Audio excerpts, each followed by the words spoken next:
So in this video, we are going to look at the monetary policy framework, and we are going to explore certain terms like repo rate, reverse repo rate, liquidity adjustment facility, marginal standing facility. What do all of these terms mean? These are all very important concepts from the prelims point of view, because year after year you keep getting questions based on these and concepts based on these topics. Okay, so what is monetary policy? That is the first question we have to ask. Monetary policy is the use of monetary instruments by the central bank of the country to influence the inflation, money supply, interest rates, and price stability. So I repeat, what is monetary policy? Monetary policy is the use of monetary instruments. What are the monetary instruments and who uses them? The monetary instruments are used by the central bank of the country. Which is the central bank of the country? The RBI, right? So monetary policy is the use of monetary instruments. What are the monetary instruments that can be used to control money supply in an economy? Some of them we have already discussed in all the videos that we have used till now, right? Repos, reverse repos, open market operations, etc. These are examples.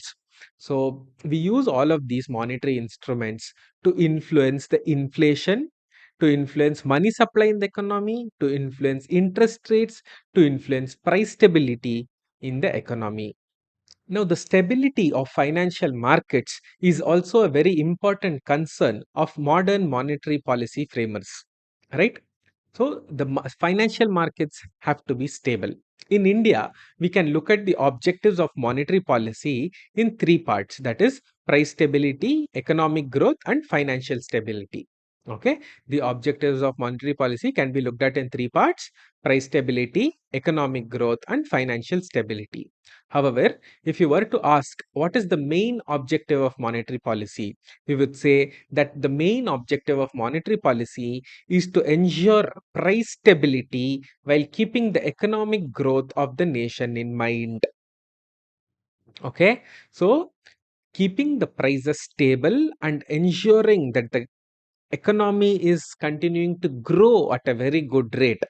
This is the main objective of monetary policy, right? Okay.